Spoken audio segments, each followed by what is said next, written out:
Assalamualaikum warahmatullahi wabarakatuh. Nepangkeun nami abdi Haroki Taqiyuddin Robbani ti kelas MIPA 3 absen 11. Bade ngadongeng anu judulna Sakadang Kuya jeung Sakadang Monyet. Dina hiji poe sakadang kuya keur neangan kadaharan. Ti isuk keneh nepi ka beurang, manehna tacan keneh manggihan nanaon. Ngahangeut ka tengah poe, manehna manggih tangkal cau nu buahna geus asak, tapi kumaha da teu bisa naek. Kulantaran kitu, tuluy manehna bebeja ka sakadang monyet menta tulung. Kieu omongna. Sakadang monyet, uing manggih tangkal cau nu buahna geus asak, tapi hanjakal teu bisa naek. Cing tulungan pangalakeun, engke paparoan. Hadeuh, tembal sakadang monyet. Di mana tuluy maranehna arindit babarengan ka tempat tangkal cau eta. Sakadang monyet tuluy naek, metikan cau hiji-hiji bari ditungtut dihakan. Sakadang kuya mah teu dibere sapotong-potong acan, atuh bati cumeplak we neurean ciduh. Sakadang monyet, mana bagian uing?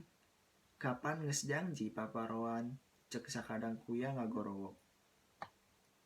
Tapi sakadang monyet teu malire, jongjon bae metikan jeung ngadaharan. Kalakah maledogan ku cangkangna. Sakadang kuya pohara nyerieunana, ngunek-ngunek hayang males. Dina hiji poe isukanana, sakadang kuya indit ka kebon juru tani ngala cabe nu geus arasak, warnana bareureum. Ngala genep nu galede, katembongna bangun aramis pisan. Manehna indit nepungan sakadang monyet. Biwir sakadang kuya dipulas ku pucuk daun jati supaya bareureum. Tuluy cupak-capek, cuplak-ceplak, cara nu geus barang dahar ngeunah. Ditanya ku sakadang monyet, sakadang kuya maneh teh keur ngadahar naon? Cik uing menta. Tembal sakadang kuya, ah ulah ngaganggu. Uing teh keur ngeunah ngadahar buah loa paparin ti Dewata. Kakarek uing mah dah barang dahar nikmat kieu. Cing ngasaan saeutik uing lapar pisan, ceuk sakadang monyet bari lumah lameh menta ngarah di pikarunyaan.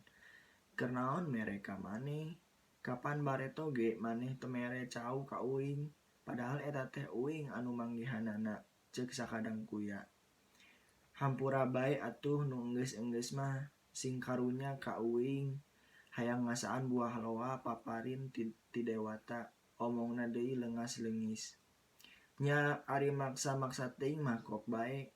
Tuh cokot deukeut tangkal caringin itu, tapi ulah dibeakeun kabeh, sesakeun keur uing saparona. Sakadang monyet, pihara atoheunana gancang lumpat rek nyokot buah loa paparin ti Dewata eta. Lantaran tabeatna hawek jeung sarakah, manehna embung nyesakeun. Kabeh dibawa lumpat, di tengah jalan raus-raus bae di dahar nepi ka beak. Ari beak, adug lajer jejeritan awahing kulada jeung panas. Sakadang kuya kacida sugemanana lantaran geus bisa males ka nyeri hatena keur bareto.